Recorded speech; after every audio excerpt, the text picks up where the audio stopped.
서울 시내 한 대학병원 내과 진료실에서 하얀 가운을 입은 김서연은 환자들의 차트를 꼼꼼히 살펴보고 있었습니다.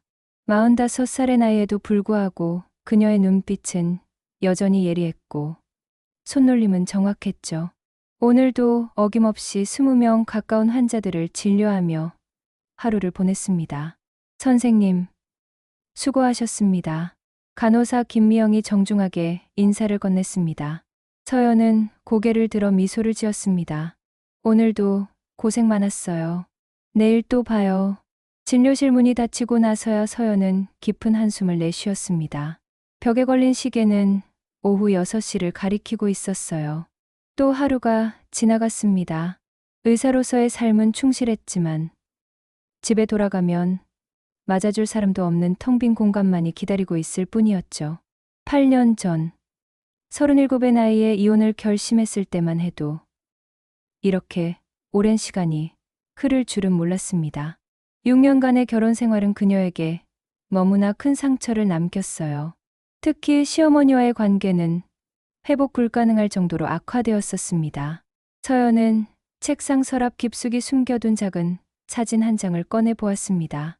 젊은 시절 웨딩드레스를 입고 환하게 웃고 있는 자신의 모습이 낯설게 느껴졌어요. 그때는 정말 행복할 거라 믿었는데 현실은 달랐습니다. 왜 자꾸 과거 생각만 하는 거지?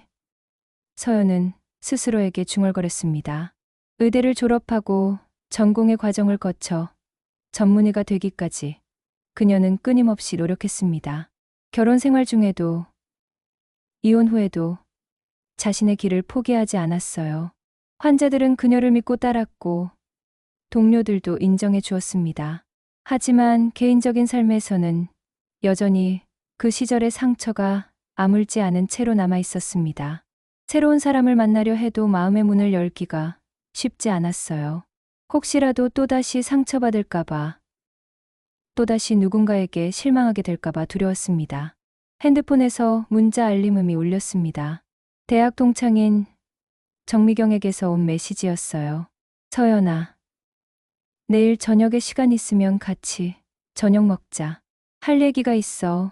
서연은 잠시 망설이다가 답장을 보냈습니다. 알겠어. 몇 시에 어디서 만날래? 미경과는 의대 동기였지만 그녀는 결혼 후 임상을 그만두고 지금은 두 아이의 엄마로 살고 있었습니다. 가끔 만나서 근황을 나누곤 했지만 서로의 삶이 너무 달라져서 예전만큼 가깝지는 않았어요. 서연은 가방을 챙기며 오늘 밤도 혼자 저녁을 먹고 혼자 드라마를 보며 하루를 마무리할 생각을 했습니다. 언제부터인가 이런 일상이 당연해졌어요. 외롭다고 느끼면서도 누군가와 함께하는 것이 더 힘들게 느껴지기도 했습니다. 병원 주차장으로 향하는 길에 서연은 문득 궁금해졌습니다. 그때 그 사람들은 지금 어떻게 살고 있을까요? 전 남편 박준호는 재혼했다는 소문을 들었어요. 아이도 하나 있다고 했습니다. 그리고 시어머니인 박영희 씨는. 서연은 고개를 저었습니다. 그만 생각하자. 그녀는 스스로에게 다짐했습니다. 차에 오르며 서연은 라디오를 틀었습니다. 잔잔한 음악이 흘러나왔어요. 집으로 가는 길. 신호등에 걸릴 때마다 그녀는 창밖을 바라보았습니다. 저녁 시간이라 거리에는 사람들이 많았죠. 연인끼리 손을 잡고 걷는 모습. 아이 손을 잡고 가는 가족들. 친구들끼리 웃으며 걸어가는 사람들. 모두가 누군가와 함께 있는 것 같았습니다. 서연만 혼자인 것 같았어요. 집에 도착해서 현관문을 열자 정막이 그녀를 맞이했습니다. 불을 켜고 냉장고에서 간단한 재료를 꺼내 혼자만의 저녁을 준비했어요. 텔레비전을 틀어놓고 뉴스를 보면서 식사를 했습니다. 뉴스에서는 오늘도 여러 사건 사고들이 보도되고 있었습니다. 의료계 소식도 나왔어요. 어느 병원에서 의료진 부족으로 어려움을 겪고 있다는 내용이었습니다. 서연은 자신이 선택한 길에 대해 후회하지 않았습니다. 의사라는 직업에 대한 소명의식도 있었고 환자들에게 도움이 되는 일을 하고 있다는 보람도 있었어요. 하지만 때로는 이런 생각이 들기도 했습니다. 만약 그때 다른 선택을 했다면 어땠을까 하고 말이죠. 이혼 당시 많은 사람들이 그녀의 결정을 이해하지 못했습니다. 참고 살아야지. 결혼이 다 그런 거야 라며 조언했던 사람들도 있었어요. 하지만 서연은 자신의 선택이 옳았다고 생각했습니다. 최소한 지금은 누구에게도 상처받지 않고 살 수 있으니까요. 저녁을 마치고 설거지를 하면서 서연은 내일 미경과의 만남을 생각해 보았습니다. 무슨 얘기를 하려는 걸까요? 혹시 또 누군가를 소개시켜 주려는 건 아닐까 하는 걱정도 들었어요.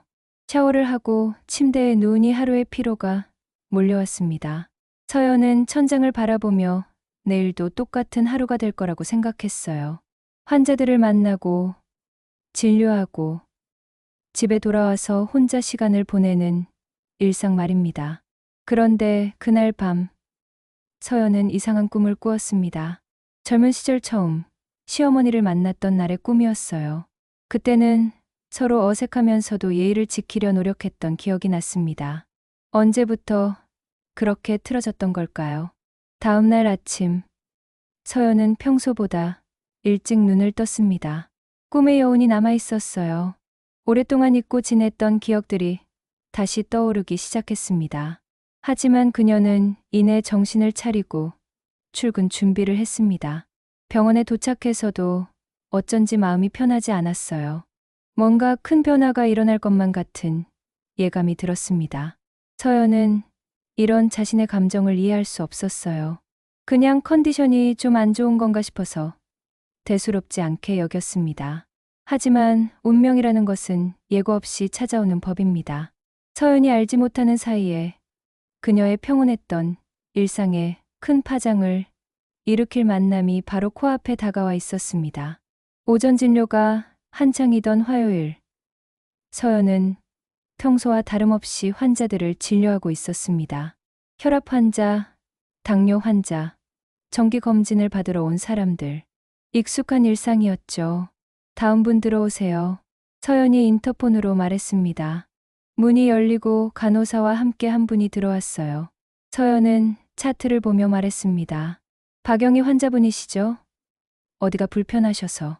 그때 고개를 들어 환자를 바라본 서연의 말이 끊겼습니다.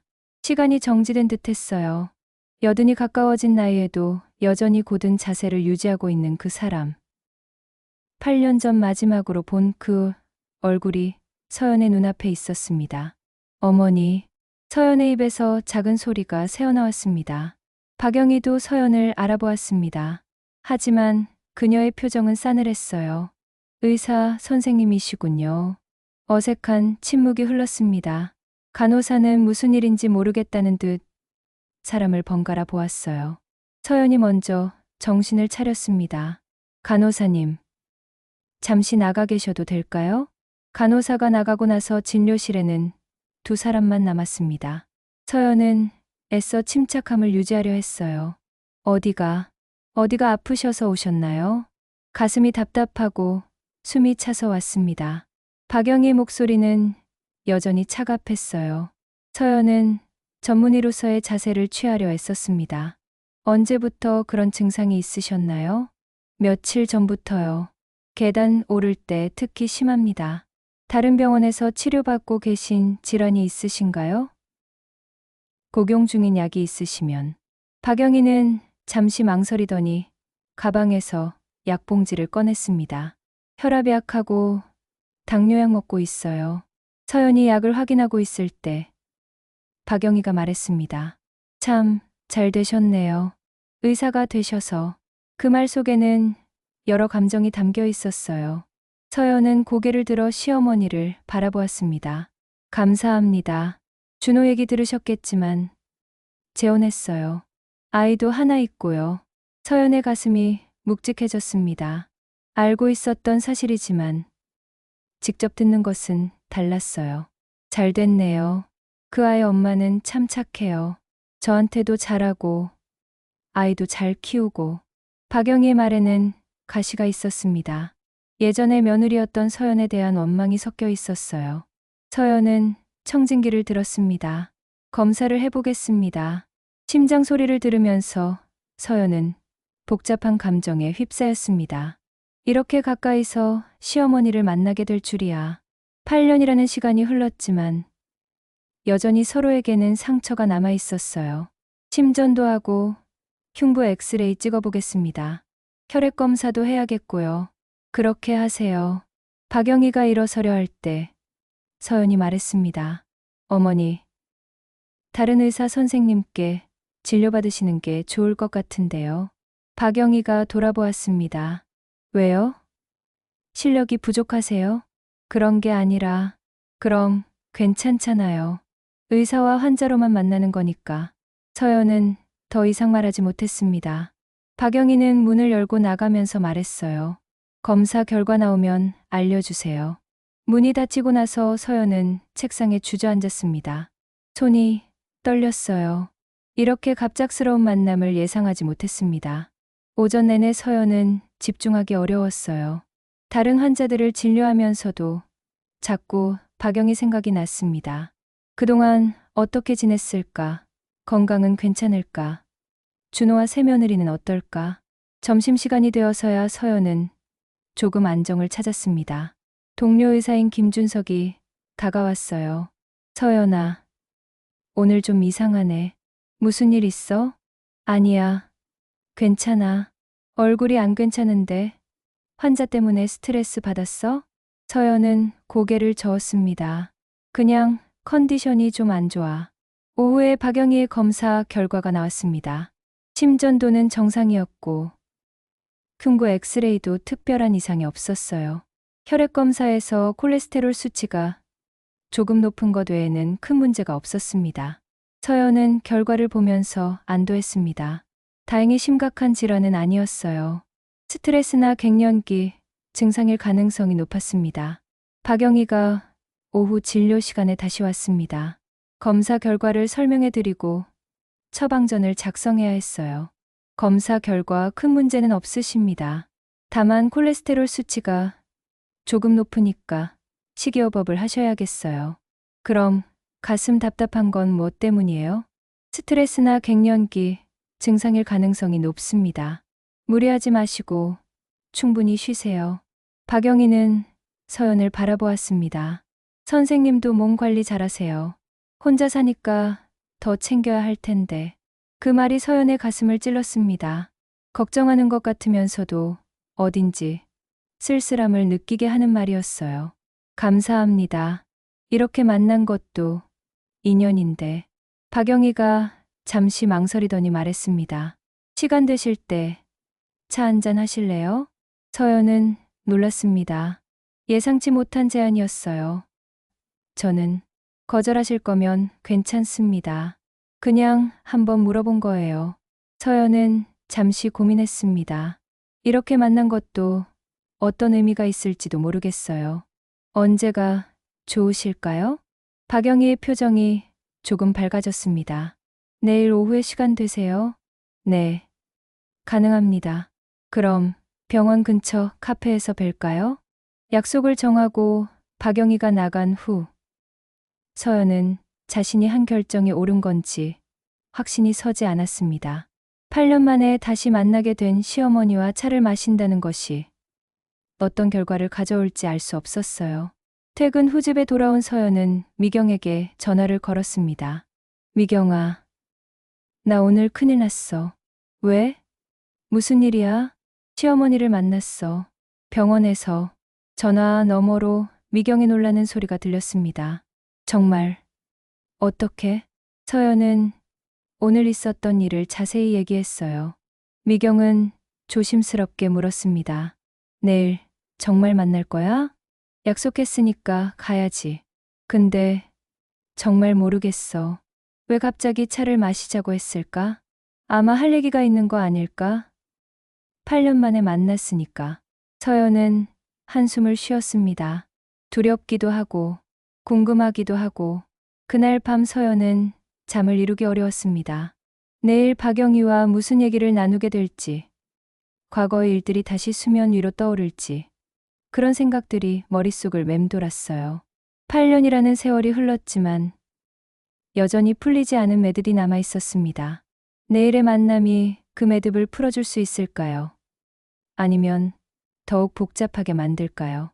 서연은 천장을 바라보며 내일을 기다렸습니다. 두려우면서도 한편으로는 기대되는 마음이 있었어요. 어쩌면 이번 만남이 자신에게 새로운 전환점이 될 수도 있을 거라는 예감이 들었습니다. 병원 근처 조용한 카페에서 서연은 박영희를 기다리고 있었습니다. 아메리카노 한 잔을 앞에 두고도 한 모금도 마시지 못한 채 시계만 바라보고 있었어요. 약속 시간보다 10분 일찍 왔는데도 마음이 편하지 않았습니다. 정확히 약속 시간에 박영희가 들어왔습니다. 여전히 단정한 옷차림에 곧은 자세를 유지하고 있었어요. 서연은 일어서서 인사를 했습니다. 어서 오세요. 뭐 드릴까요? 녹차 주세요. 서연이 주문을 하고 돌아왔을 때 박영희는 이미 자리에 앉아 서연을 기다리고 있었습니다. 어색한 침묵이 흘렀어요. 어제는 갑작스러운 만남이었네요. 박영희가 먼저 말문을 열었습니다. 네. 저도 놀랐어요. 의사가 되시겠다더니 정말 되셨네요. 대단해요. 서연은 고개를 숙였습니다. 감사합니다. 그런데 박영희의 목소리에 변화가 생겼어요. 그렇게 의사가 되고 싶으셨으면서 왜 그때는 우리 준호를 떠나셨나요? 갑작스러운 질문에 서연은 당황했습니다. 역시 이런 얘기가 나올 줄 알았어요. 어머니, 아니, 정말 궁금해서요. 6년을 같이 살면서 한 번도 제대로 된 얘기를 못 해봤잖아요. 이제라도 들어보고 싶어서. 박영희 목소리에는 오랫동안 참아온 감정이 담겨 있었습니다. 서연은 찻잔을 들었다 내려놓기를 반복했어요. 그때 상황이 복잡했잖아요. 복잡하긴 뭐가 복잡해요? 시어머니가 며느리 공부하는 거 반대했다고 해서 남편을 버리고 나가는 게 정상인가요? 서연의 얼굴이 붉어졌습니다. 버렸다는 게 무슨 말씀이세요? 그럼 뭐예요? 전공의 시험 준비한다고 맨날 집에 안 들어오고 저녁 준비도 안 하고 시댁 행사에도 빠지고 그게 결혼한 사람이 할 짓이에요? 저도 나름대로 최선을 다했어요. 서연의 목소리가 높아졌습니다. 다른 손님들의 시선이 느껴졌어요.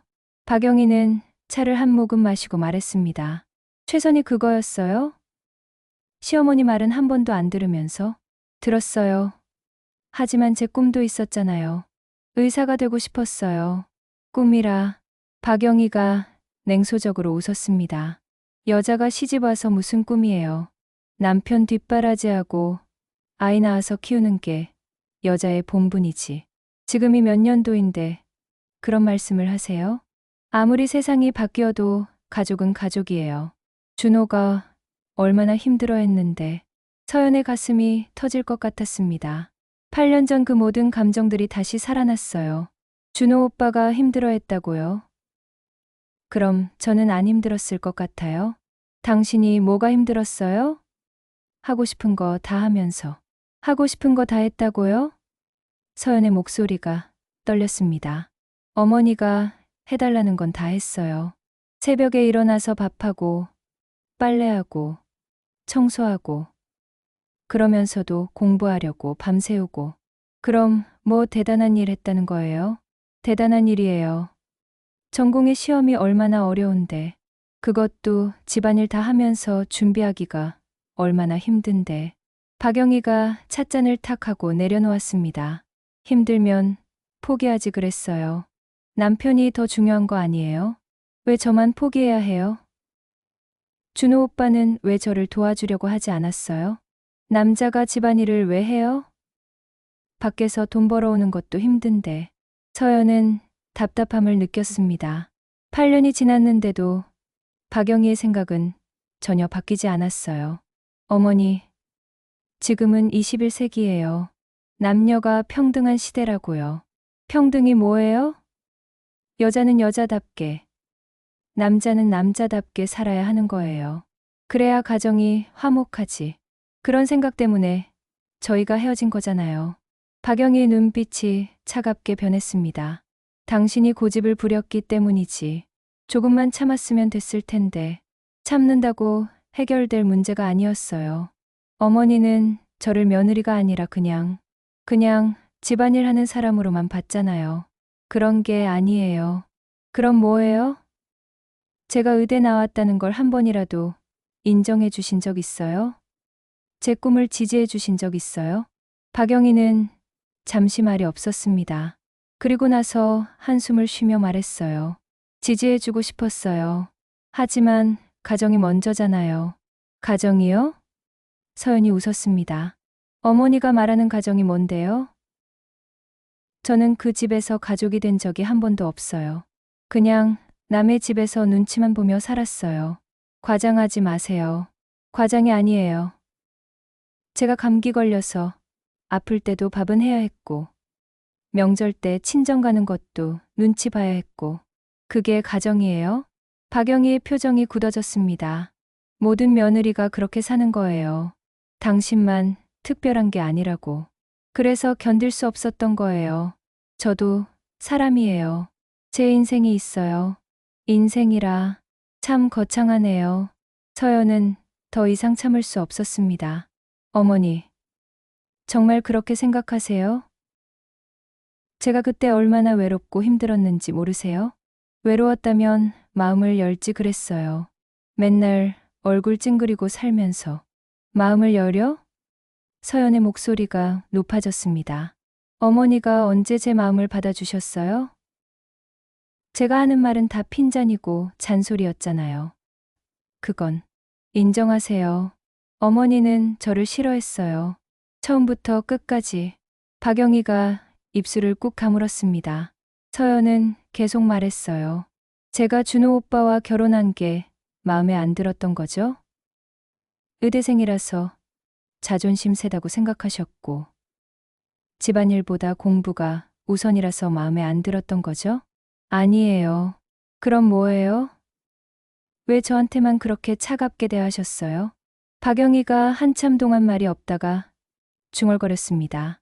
차갑게 대한 게 아니라 딸처럼 생각해서 엄하게 한 거예요. 딸이요? 서연이 쓴웃음을 지었습니다. 딸한테도 그렇게 하세요? 맨날 뭘 잘못했다고 지적하고 친정 얘기만 하면 싫은 소리하고 그런 게 아니에요. 서연은 고개를 저었습니다. 이 대화로는 아무것도 해결되지 않을 것 같았어요. 오히려 상처만 더 깊어지는 것 같았습니다. 어머니, 우리 그만 만나요. 이렇게 만나도 서로 상처만 주는 것 같아요. 박영희가 놀란 표정을 지었습니다. 뭐라고요? 이제 그만해요. 8년 전에 끝난 일이잖아요. 서연이 일어서려 할 때 박영희가 말했습니다. 앉아요. 아직 할 말이 있어요. 더 이상 무슨 말을. 준호가 아파요. 서연의 몸이 굳었습니다. 뭐라고요? 박영희의 눈에 눈물이 고였습니다. 가남이에요. 말기래요. 서연의 머릿속이 하얗게 변했습니다. 박영희의 말이 귓가에서 맴돌았어요. 가남, 말기라는 단어가 계속 반복되었습니다. 언제부터? 2달 전에 진단받았어요. 처음에는 그냥 피로하다고만 생각했는데 박영희의 목소리가 떨렸습니다. 서연은 다시 자리에 앉았습니다. 의사로서 가난 말기가 무엇을 의미하는지 너무 잘 알고 있었어요. 지금 어느 병원에서? 삼성서울병원이요. 항암 치료받고 있지만 의사 선생님이 시간이 많지 않다고 했어요. 서연의 가슴이 무거워졌습니다. 아무리 이혼한 사이라고 해도 6년을 함께 산 사람이었어요. 그리고 아직 40대 중반인데.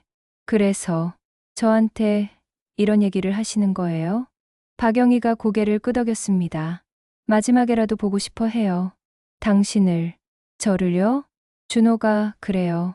서연이에게 미안하다고. 한 번 만나서 사과하고 싶다고.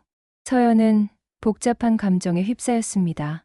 화가 나면서도 슬프고 원망스러우면서도 안타까웠어요. 어머니는 어떻게 생각하세요? 저는 박영희가 망설였습니다. 저도 잘 모르겠어요.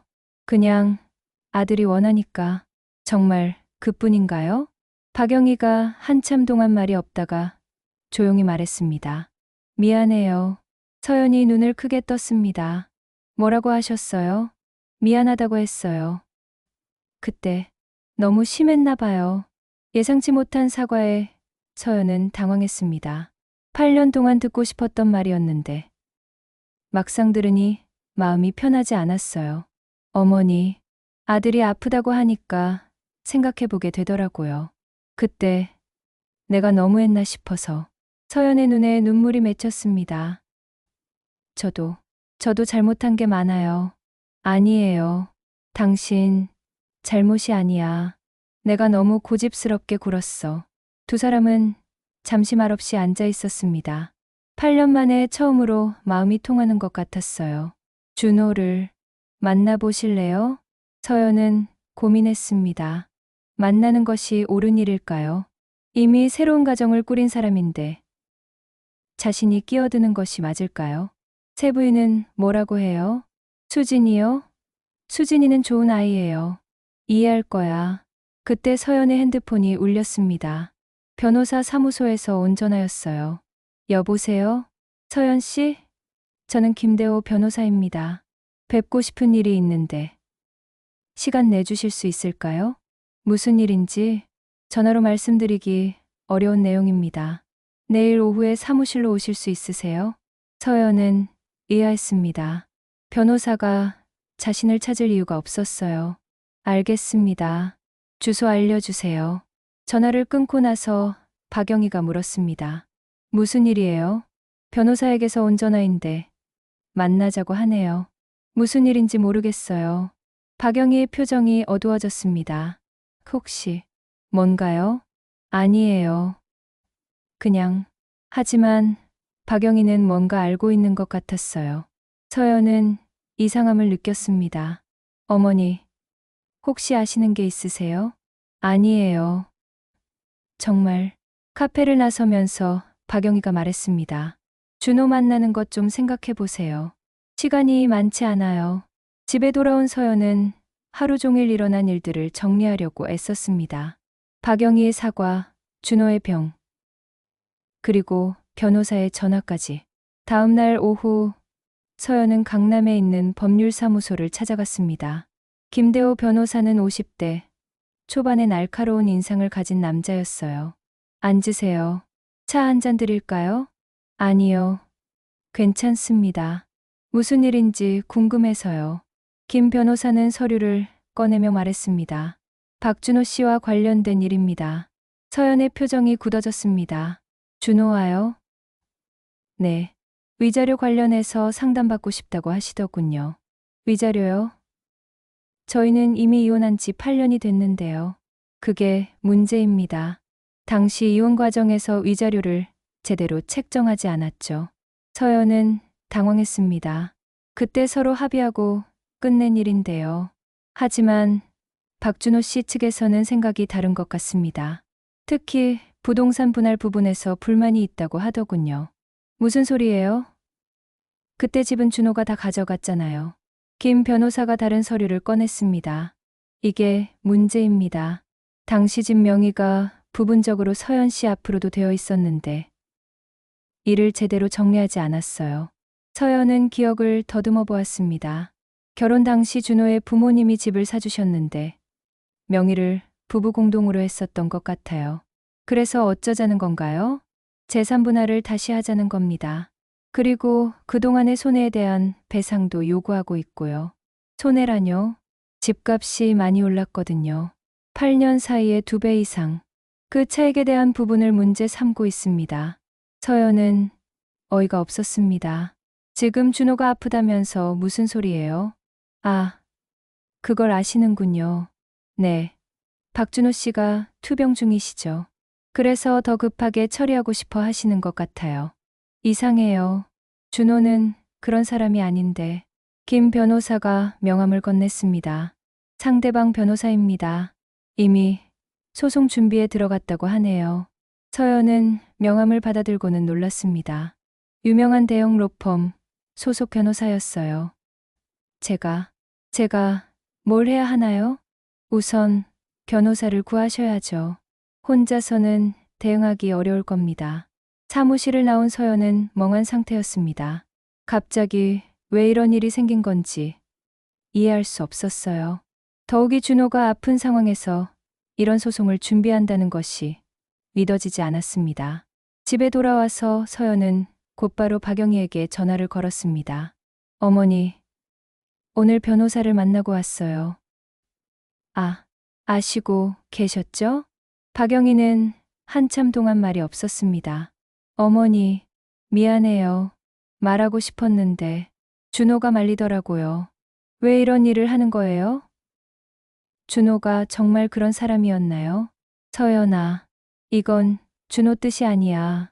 그럼 누구요? 수진이가, 새며느리가 그래요. 아이도 있고 하니까 재산 정리를 확실히 하고 싶다는 거야. 서연은 분노가 치밀어 올랐습니다. 그럼 처음부터 그렇게 말하시지. 왜 준호가 보고 싶어 한다고 거짓말을 하셨어요? 거짓말이 아니야. 준호는 정말 당신을 보고 싶어 해.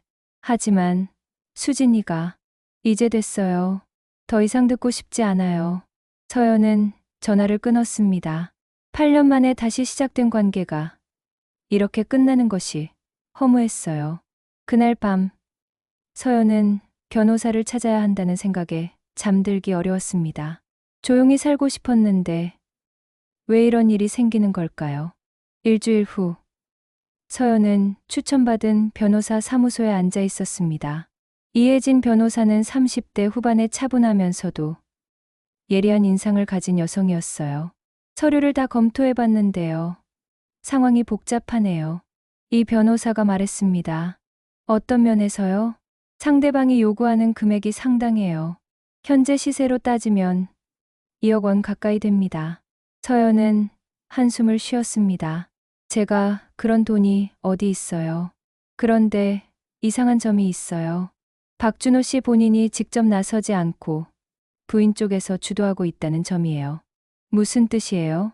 보통 이런 재산분할 소송은 당사자가 직접 하는데 지금은 현재 부인인 김수진 씨가 전면에 나서고 있어요.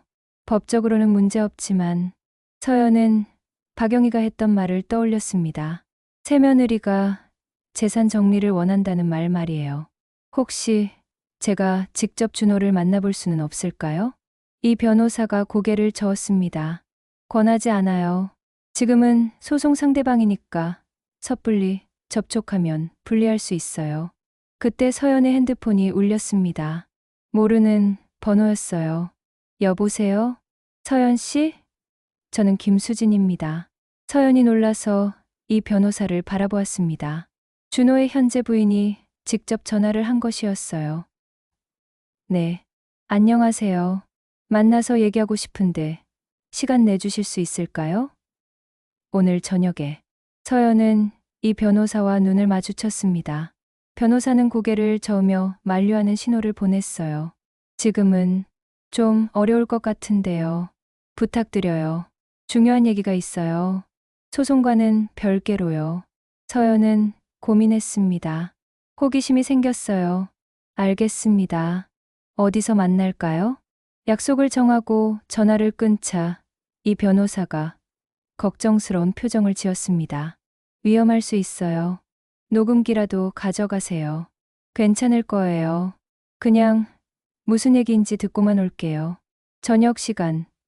서연은 홍대 근처 조용한 카페에서 김수진을 기다리고 있었습니다. 처음 보는 사이라 어떻게 알아볼지 걱정했는데 들어오는 여성이 자신을 찾는 시선을 보내자 직감적으로 알 수 있었어요. 김수진은 30대 초반으로 보이는 단정한 외모의 여성이었습니다. 생각보다 수수한 인상이었어요. 서연 씨죠? 저는 수진이에요. 네. 안녕하세요. 자리에 앉은 수진은 서연을 유심히 바라보았습니다. 실제로 보니까 사진보다 더 예쁘시네요. 사진을요? 시어머님이 보여주셨어요. 결혼 때 사진. 어색한 침묵이 흘렀습니다. 수진이 먼저 말을 꺼냈어요. 소송 얘기 들으셨죠? 네. 제가 시킨 일이에요. 서연은 솔직한 고백에 놀랐습니다. 왜 그런 일을? 수진이 한숨을 쉬었습니다. 처음에는 정말 재산 때문이었어요. 준호가 아프니까, 미래가 불안해서. 지금은 다른가요? 시어머님을 만나고 나서 생각이 바뀌었어요. 어머님을요? 수진이 고개를 끄덕였습니다. 시어머님이 그러더라고요. 서연 씨한테 미안한 일을 너무 많이 했다고. 마지막에라도 화해하고 싶다고. 서연의 마음이 복잡해졌습니다. 그래서 소송을 취하하실 건가요? 그게. 수진이 망설였습니다. 준호가 반대해요. 준호가요? 왜요? 자존심 때문인 것 같아요. 서연 씨한테 미안한 마음은 있지만 먼저 연락하기는 싫어하는 것 같아요. 서연은 준호의 성격을 떠올렸습니다. 확실히 그럴 만한 사람이었어요. 그럼 어떻게 하자는 거예요? 수진이 가방에서 봉투를 꺼냈습니다. 준호가 쓴 편지예요. 서연 씨한테 주고 싶어 했는데 용기가 안 나서 못 줬던 거예요. 서연은 봉투를 받아들었습니다. 준호의 익숙한 글씨로 자신의 이름이 적혀 있었어요. 지금 읽어보세요. 서연은 편지를 펼쳤습니다. 서연아, 이렇게 편지로라도 인사할 수 있어서 다행이다. 너에게 할 말이 너무 많은데 어디서부터 시작해야 할지 모르겠다. 먼저 미안하다. 그때 내가 더 노력했어야 했는데 엄마와 너 사이에서 제대로 중재하지 못했다. 너의 꿈을 지지해주지 못한 것도 미안하고 혼자 힘들어하게 만든 것도 미안하다. 지금 생각해보니 너는 정말 대단했다. 그 어려운 상황에서도 꿈을 포기하지 않았고 결국 의사가 되었잖아. 정말 자랑스럽다. 나는 아프다. 많이 아프다. 의사인 너라면 내 상황이 얼마나 심각한지 알 것이다. 시간이 많지 않다. 마지막 부탁이 있다. 엄마를 용서해주면 안 될까? 엄마도 많이 후회하고 있어. 나이 드시면서 그때 일을 많이 생각하신다더라. 그리고 나도 용서해줘. 좋은 남편이 되지 못해서 미안해. 건강하게 잘 살아. 너에게는 좋은 일만 있기를 바란다. 준호가. 서연의 눈에 눈물이 고였습니다. 8년 동안 듣고 싶었던 사과였어요. 수진이 조용히 말했습니다. 준호가 매일 그 편지를 보면서 고민해요. 어떻게 전달할지. 왜 직접 주지 않았을까요? 자존심도 있고, 그리고 저 때문이기도 해요. 제가 처음에 좋게 생각하지 않았거든요. 서연이 고개를 들었습니다. 지금은 어떠세요? 지금은 준호가 행복했으면 좋겠어요. 아픈 상황에서라도. 수진의 눈에도 눈물이 맺혔습니다. 서연 씨, 준호 한 번만 만나주실 수 있을까요? 편지만으로는 부족할 것 같아요. 서연은 편지를 다시 읽어보았습니다. 그동안 마음속에 담아두었던 분노와 원망이 조금씩 녹아내리는 것을 느꼈어요. 소송은 어떻게 되는 건가요? 취하할게요. 처음부터 제 욕심이었어요. 정말요? 수진이 고개를 끄덕였습니다. 대신에 한 가지 부탁이 있어요. 뭔가요? 준호가 마지막까지 편안하게 지낼 수 있도록 도와주세요. 의사로서 조언도 해주시고. 서연은 수진의 진심을 느꼈습니다. 질투나 시기 대신에 남편을 사랑하는 마음만 있었어요. 생각해 볼게요. 카페를 나오면서 서연은 마음이 한결 가벼워진 것을 느꼈습니다. 진실을 알고 나니 상황이 달라 보였어요.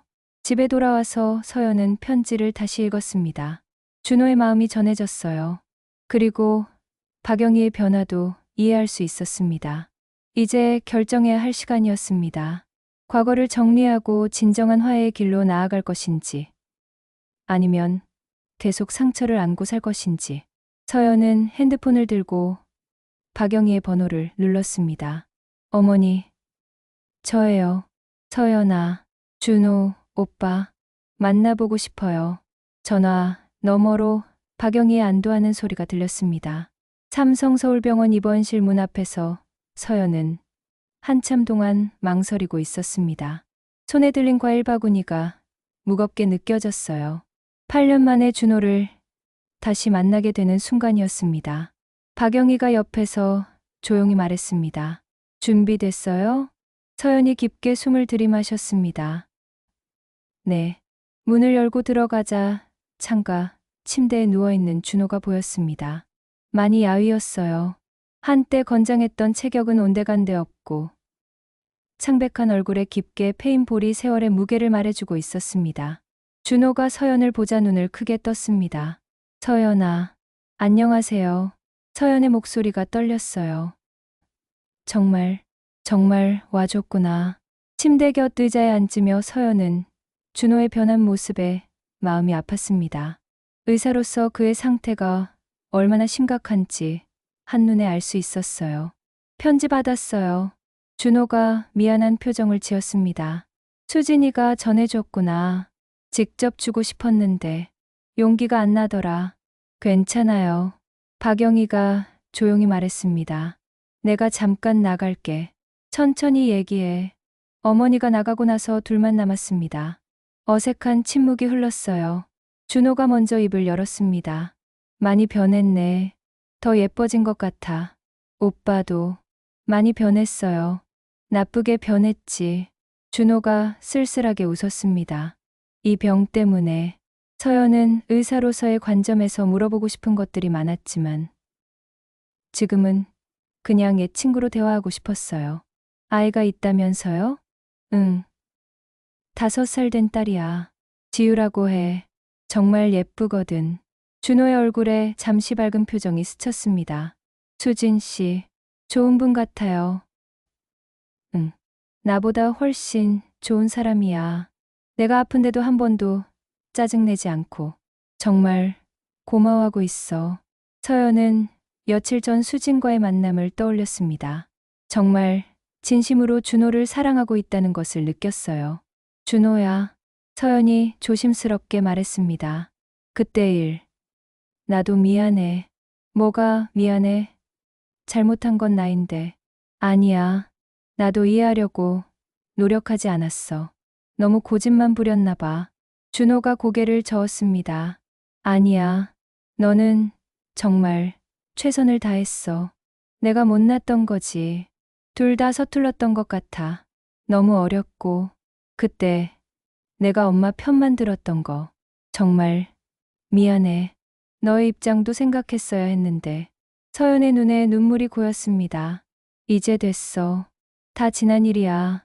서연아, 의사 되어서 정말 자랑스럽다. 그때 내가 지지해줬어야 했는데. 고마워. 그 말 듣고 싶었어. 준호가 침대에서 몸을 일으켜 앉으려 했습니다. 서연이 재빨리 도와주었어요. 조심해요. 서연아, 한 가지만 물어봐도 될까? 응.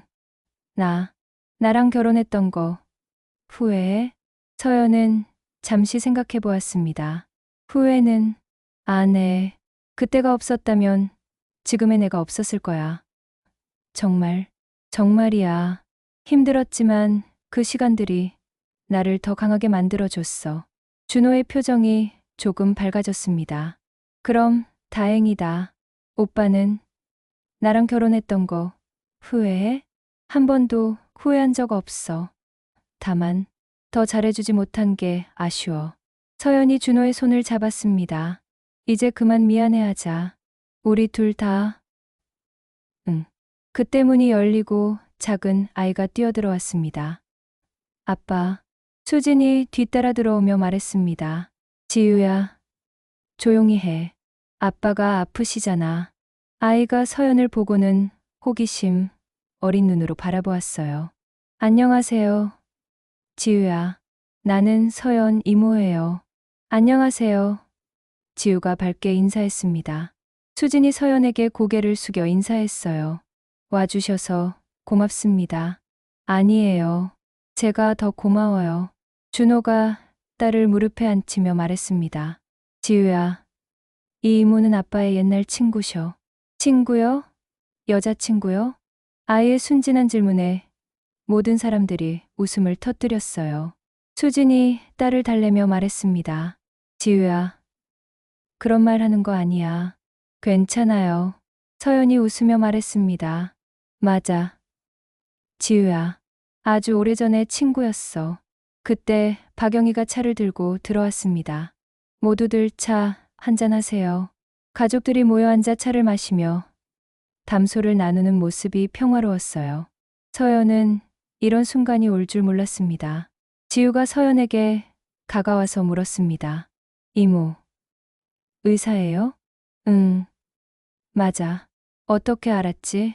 하얀 가운 입고 있어서요. 우리 아빠 치료해주는 선생님들이랑 똑같아요. 서연이 무릎을 꿇고 지우와 눈높이를 맞췄습니다. 지우야, 아빠가 많이 아프지? 네. 그런데 곧 나을 거예요. 의사 선생님들이 열심히 치료해주거든요. 아이의 순진한 믿음이 어른들의 가슴을 아프게 했어요. 서연이 준호를 바라보며 말했습니다. 오빠, 치료 잘 받고 있어? 응. 최선을 다하고 있어. 항암 치료, 부작용은 어때? 견딜만해. 가족들이 있어서 힘이 나. 서연은 의사로서 준호의 상태에 대해 더 자세히 알고 싶었지만 이 자리에서는 적절하지 않다고 생각했어요. 나중에 담당 선생님께 인사드릴게. 같은 의사로서 협조할 수 있는 게 있으면 도울게. 수진이 고개를 숙였습니다. 정말 고맙습니다. 시간이 흐르면서 분위기가 한결 편안해졌어요. 과거의 상처들이 조금씩 치유되는 것을 모든 사람이 느낄 수 있었습니다.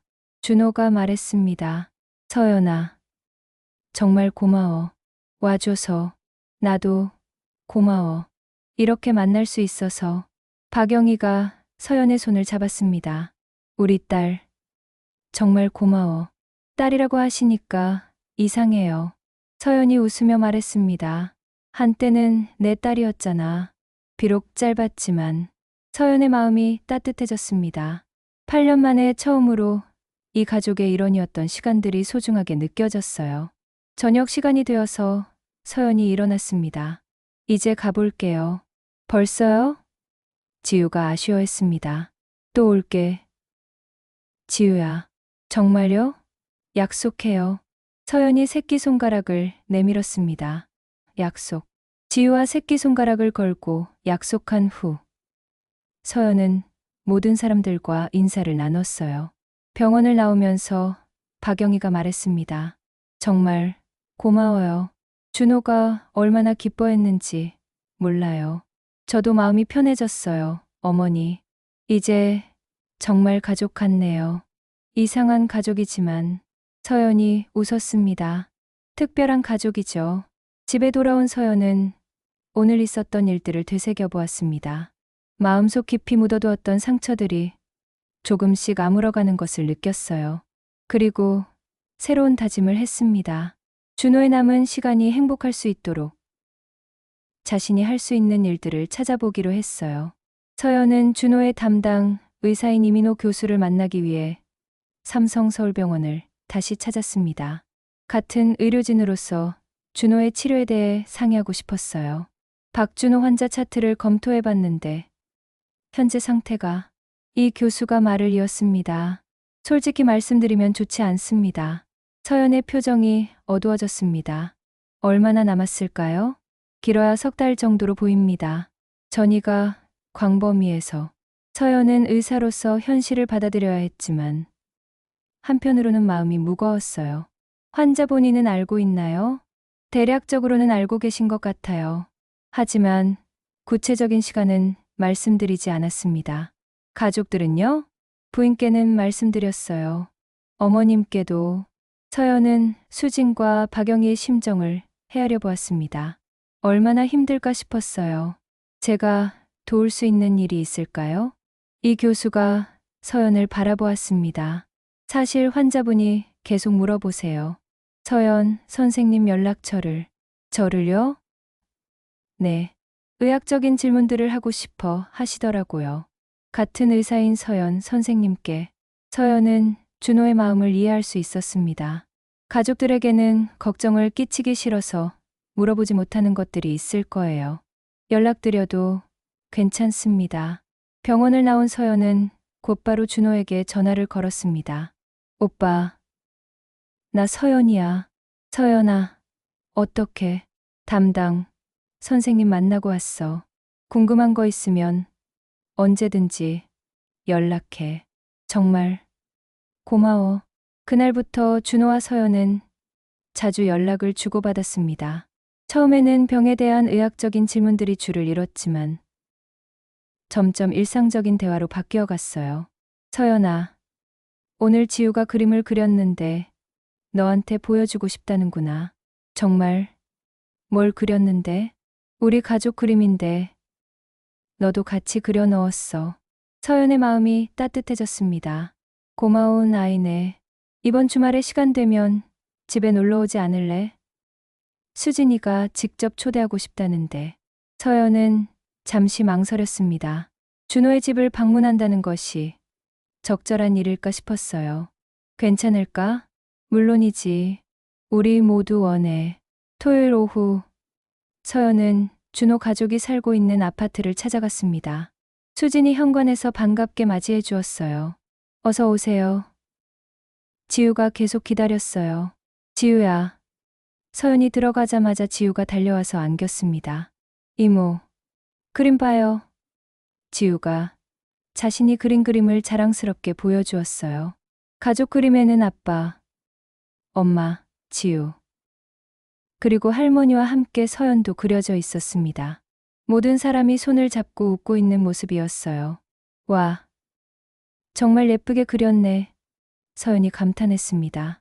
준호가 소파에서 일어나 다가왔습니다. 집에서 보니 병원에서보다 더 편안해 보였어요. 어때? 우리 딸 그림 실력? 정말 대단해요. 박영희도 부엌에서 나와 인사를 건넸습니다. 왔구나. 수고했어. 어머니, 안녕하세요. 수진이 준비한 저녁 식사는 정말 맛있었어요. 가족들과 함께 식탁에 앉아 식사를 하니 마치 정말 가족이 된 것 같은 기분이 들었습니다. 서연 이모, 우리 아빠가 왜 아픈 거예요? 지우가 갑자기 물어보았습니다. 어른들이 모두 당황했어요. 아이가 이런 질문을 할 줄 몰랐거든요. 서연이 무릎을 꿇고 지우와 눈높이를 맞췄습니다. 지우야, 가끔 사람들은 아플 때가 있어. 아빠도 지금 좀 아프신 거야. 그럼 약 먹으면 나아요? 의사 선생님들이 최선을 다해서 치료해주고 계셔. 그럼 곧 나을 거죠? 서연은 대답하기 어려웠습니다.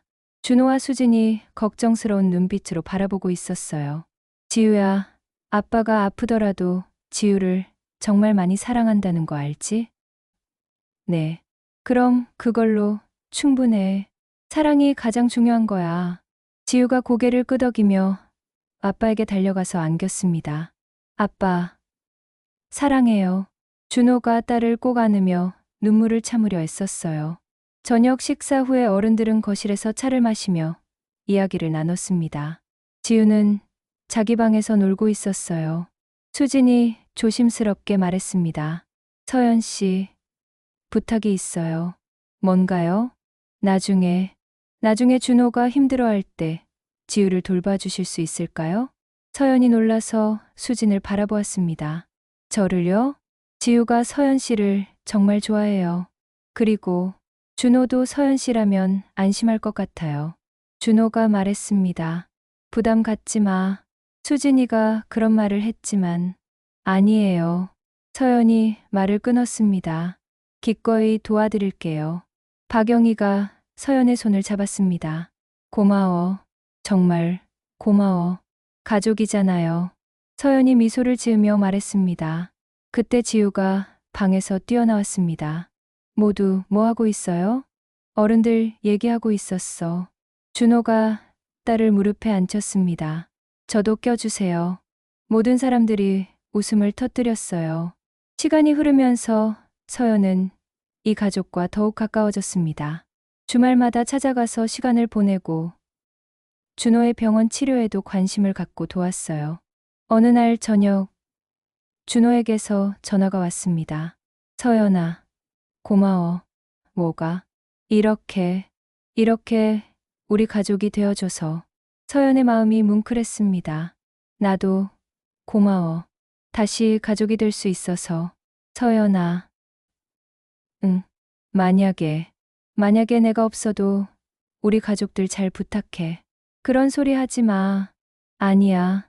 현실이잖아. 의사인 너도 알고 있을 거야. 서연은 더 이상 부정할 수 없었습니다. 알아. 수진이랑 지우. 그리고 엄마까지. 부탁해. 걱정하지 마. 내가 있잖아. 사랑한다. 서연아. 가족으로서. 나도 사랑해. 오빠. 우리 모두. 그날 밤 서연은 오랜만에 마음이 평안했습니다. 8년 전 쓰라린 이별로 끝났던 관계가 이제는 진정한 화해로 바뀌었어요. 비록 앞으로의 시간이 많지 않다는 것을 알고 있었지만 남은 시간만큼은 모두 함께 행복하게 보내고 싶었습니다. 2달이 흘렀습니다. 준호의 상태는 예상보다 빠르게 악화되었어요. 서연은 이제 거의 매일 병원을 찾아 가족들과 함께 시간을 보냈습니다. 서연 이모, 지우가 병실 문을 열고 들어오며 밝게 인사했습니다. 아이는 여전히 밝은 모습이었어요. 지우야, 오늘 유치원 어땠어? 선생님이 제 그림을 칭찬해 주셨어요. 지우가 자랑스럽게 말했습니다. 준호가 침대에서 미소를 지었습니다. 많이 약해진 모습이었지만 딸을 바라보는 눈빛은 여전히 따뜻했어요. 우리 지우 정말 대단하네. 서연은 준호의 손을 잡았습니다. 예전보다 훨씬 차갑고 마른 손이었어요. 오늘 컨디션은 어때? 견딜만해. 너희들이 와 있으니까 힘이 나. 수진이 과일을 깎아주며 말했습니다. 조금이라도 드세요. 고마워. 수진아. 박영희는 창가에 앉아 조용히 뜨개질을 하고 있었습니다. 요즘 부쩍 말수가 적어졌어요. 아들이 아픈 모습을 지켜보는 것이 얼마나 힘들까 싶었습니다. 어머니, 뭘 뜨고 계세요? 서연이 물어보았습니다. 지우 스웨터. 날이 추워지니까 예쁘게 나오겠네요. 박영희가 고개를 들어 서연을 바라보았습니다. 서연아, 너도 한 벌 떠줄까? 저요? 가족인데 당연하지. 서연의 마음이 따뜻해졌습니다. 이제 정말 가족이 된 것 같았어요. 며칠 후, 준호의 상태가 급격히 나빠졌습니다. 의식을 잃는 시간이 길어졌어요. 가족들은 교대로 병실을 지켰습니다. 새벽에 서연이 혼자 준호를 지키고 있을 때, 준호가 잠시 의식을 되찾았습니다. 서연아, 깨셨어요? 고마워. 정말 고마워. 무슨 소리예요? 준호가 힘겹게 말했습니다. 너 덕분에 마지막이 행복해. 서연의 눈에 눈물이 고였습니다. 오빠, 약속해줘. 우리 가족들 잘 부탁해. 걱정하지 마세요. 그리고 너도 행복해져. 좋은 사람 만나서. 지금도 충분히 행복해요. 준호가 미소를 지었습니다. 사랑한다. 서연아. 저도 사랑해요, 오빠. 그것이 준호와의 마지막 대화였습니다. 일주일 후, 준호는 가족들이 지켜보는 가운데 평안하게 세상을 떠났습니다. 지우는 아직 상황을 완전히 이해하지 못했지만 어른들이 모두 슬퍼한다는 것은 알고 있었어요. 장례식장에서 서연은 준호와의 추억들을 되새겼습니다. 행복했던 시간들, 힘들었던 시간들, 그리고 마지막에 찾아온 화해와 평안함까지. 서연 이모, 지우가 검은 옷을 입고 서연에게 다가왔습니다. 응. 지우야, 아빠가 하늘나라에 가셨어요? 서연이 지우를 안았습니다. 응. 아빠가 더 이상 아프지 않는 곳으로 가셨어. 그럼 언제 돌아와요? 서연은 대답하기 어려웠습니다. 아빠는 항상 지우 마음속에 있을 거야. 정말요? 정말이야. 지우가 아빠를 기억하는 한 계속. 수진이 다가와서 딸을 안았습니다. 그녀의 눈은 빨갛게 부어 있었어요. 서연 언니, 정말 고마워요. 마지막까지 함께 해주셔서. 당연한 일이에요. 박영희도 서연에게 다가왔습니다. 고생 많았어, 딸. 아니에요, 어머니. 이제 정말 가족이네. 장례를 치른 후 서연은 수진과 지우 그리고 박영희와 더욱 가까워졌습니다. 주말마다 만나서 시간을 보내고 지우의 유치원 행사에도 함께 참석했어요. 서연 이모, 아빠 보고 싶어요. 어느 날 지우가 서연에게 말했습니다. 나도 보고 싶어. 지우야, 아빠가 보고 싶을 때 어떻게 해요? 서연이 지우를 무릎에 앉혔습니다. 아빠와 함께 했던 좋은 기억들을 떠올려봐. 그럼 아빠가 지우 옆에 있는 것 같을 거야. 정말요? 정말이야. 그리고 아빠가 지우에게 해주셨던 말들도 기억해봐. 지우가 생각해보더니 말했습니다. 사랑한다고 많이 말씀하셨어요. 맞아. 그럼 지우도 아빠한테 사랑한다고 말해봐. 아빠, 사랑해요. 지우가 하늘을 바라보며 큰 소리로 말했습니다. 서연도 마음속으로 준호에게 인사했습니다. 안녕. 오빠, 걱정하지 마. 우리 모두 잘 지낼게. 시간이 흘러 봄이 왔습니다. 서연은 수진의 제안으로 함께 작은 카페를 열기로 했어요. 수진은 요리를, 서연은 운영을 맡기로 했습니다. 정말 괜찮을까요? 수진이 걱정했습니다. 해보는 거지 뭐. 준호도 우리가 새로운 일에 도전하는 걸 기뻐할 거야. 카페 이름은 두 번째 기회로 정했습니다. 서연에게도 수진에게도 새로운 시작을 의미하는 이름이었어요. 박영희는 카페에서 지우를 돌봐주기로 했습니다. 할머니가 지우 봐줄게. 너희들은 열심히 일해. 카페 오픈 첫날, 많은 사람들이 축하하러 왔습니다. 서연의 병원 동료들, 수진의 친구들, 그리고 지우의 친구들까지. 지우가 서연에게 달려와서 안겼습니다. 이모, 카페 정말 예뻐요. 고마워. 지우야, 아빠도 좋아하실 거예요. 그죠? 서연이 지우의 머리를 쓰다듬었습니다. 당연하지. 아빠가 가장 좋아하셨을 거야. 저녁에 문을 닫고 나서 서연, 수진, 박영희, 지우는 함께 앉아 차를 마셨습니다. 첫날 성공적이었네요.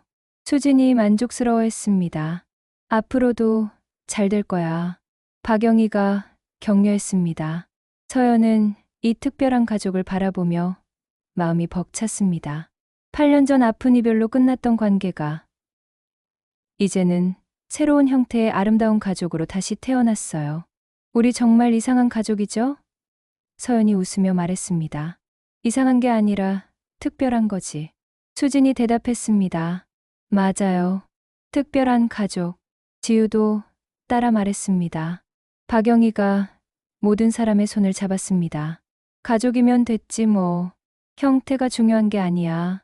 그날 밤 집에 돌아온 서연은 창문을 열고 밤하늘을 바라보았습니다. 별들이 반짝이고 있었어요. 준호야, 우리 모두 잘 지내고 있어. 걱정하지 마. 그리고 고마워. 나에게 진짜 가족을 선물해줘서. 서연은 이제 혼자가 아니었습니다. 수진과 지우, 그리고 박영이라는 소중한 가족이 있었어요. 비록 전통적인 형태의 가족은 아니었지만 서로를 사랑하고 돌보는 진정한 가족이었습니다.